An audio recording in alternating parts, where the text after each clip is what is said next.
Alice's Adventures in Wonderland. Chapter 11. Who Stole the Tarts? The King and Queen of Hearts were seated on their throne when they arrived, with a great crowd assembled about them. All sorts of little birds and beasts, as well as the whole pack of cards. The knave was standing before them, in chains, with a soldier on each side to guard him. And near the king was the white rabbit, with a trumpet in one hand and a scroll of parchment in the other. In the very middle of the court was a table, with a large dish of tarts upon it. They looked so good that it made Alice quite hungry to look at them. I wish they'd get the trial done, she thought, and hand round the refreshments. But there seemed to be no chance of this, so she began looking at everything about her to pass away the time. Alice had never been in a court of justice before, but she had read about them in books, and she was quite pleased to find that she knew the name of nearly everything there. That's the judge, she said to herself, because of his great wig.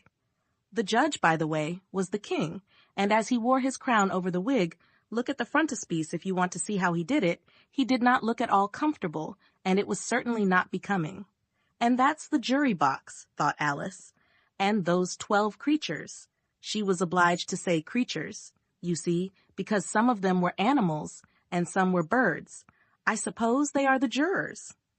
She said this last word 2 or 3 times over to herself, being rather proud of it, for she thought, and rightly too, that very few little girls of her age knew the meaning of it at all. However, jurymen would have done just as well. The 12 jurors were all writing very busily on slates. What are they doing? Alice whispered to the Griffin. They can't have anything to put down yet before the trial's begun. They're putting down their names.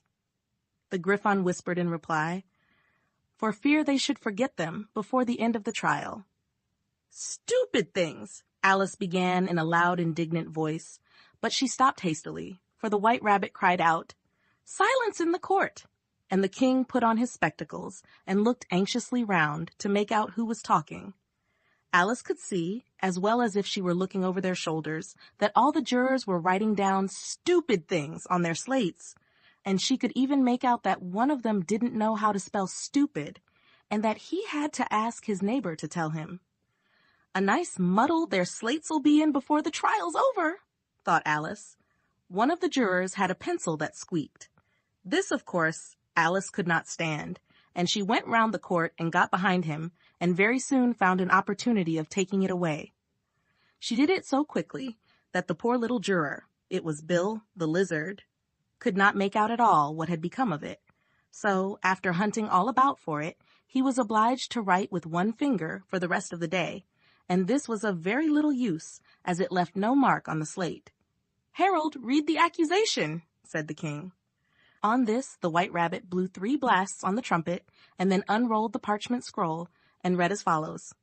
The Queen of Hearts, she made some tarts, all on a summer day. The knave of hearts, he stole those tarts, and took them quite away. Consider your verdict, the king said to the jury. Not yet, the rabbit hastily interrupted. There's a great deal to come before that. Call the first witness, said the king, and the white rabbit blew 3 blasts on the trumpet, and called out, First witness! The first witness was the Hatter. He came in with a teacup in one hand and a piece of bread and butter in the other. I beg pardon, your majesty, he began, for bringing these in, but I hadn't quite finished my tea when I was sent for. You ought to have finished, said the king. When did you begin? The Hatter looked at the March Hare, who had followed him into the court, arm in arm with the Dormouse. 14th of March, I think it was, he said. 15th, said the March Hare. 16th, added the Dormouse. Write that down, the king said to the jury, and the jury eagerly wrote down all 3 dates on their slates, and then added them up and reduced the answer to shillings and pence. Take off your hat, the king said to the Hatter. It isn't mine, said the Hatter. Stolen, the king exclaimed, turning to the jury, who instantly made a memorandum of the fact. I keep them to sell, the Hatter added as an explanation. I've none of my own. I'm a Hatter. Here the queen put on her spectacles and began staring at the Hatter, who turned pale and fidgeted.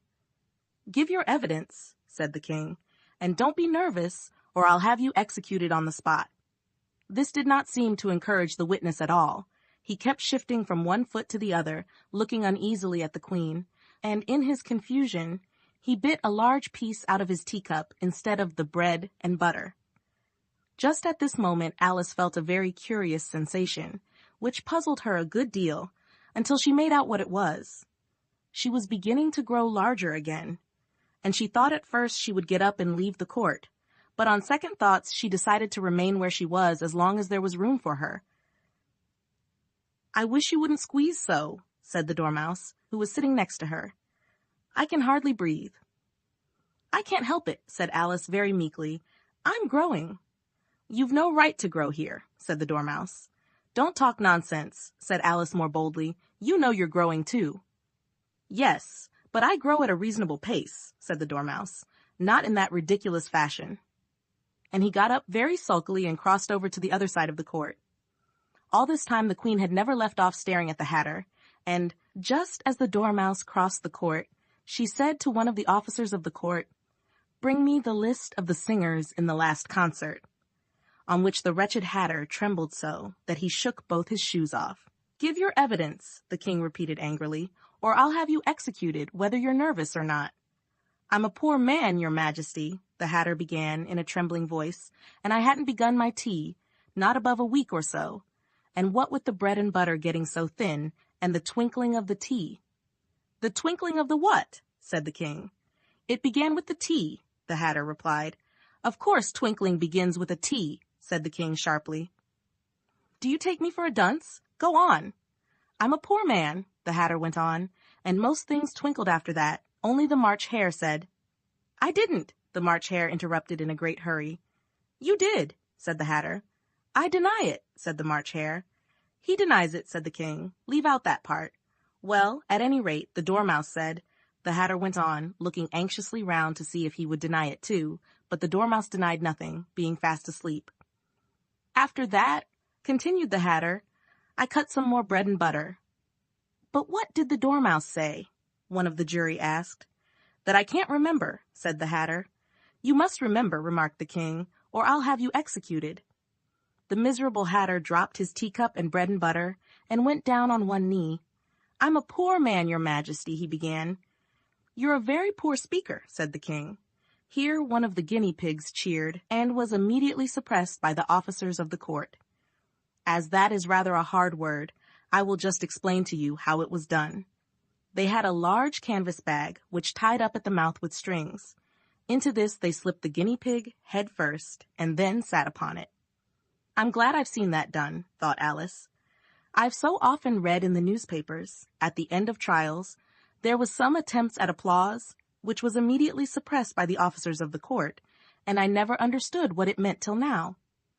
"If that's all you know about it, you may stand down," continued the king. "I can't go no lower," said the Hatter. "I'm on the floor as it is." "Then you may sit down," the king replied. Here the other guinea pig cheered and was suppressed. "Come, that finished the guinea pigs," thought Alice. "Now we shall get on better." "I'd rather finish my tea," said the Hatter, with an anxious look at the queen, who was reading the list of singers. "You may go," said the king, and the Hatter hurriedly left the court, without even waiting to put his shoes on. "And just take his head off outside," the queen added to one of the officers, but the Hatter was out of sight before the officer could get to the door. "Call the next witness," said the king. The next witness was the Duchess's cook.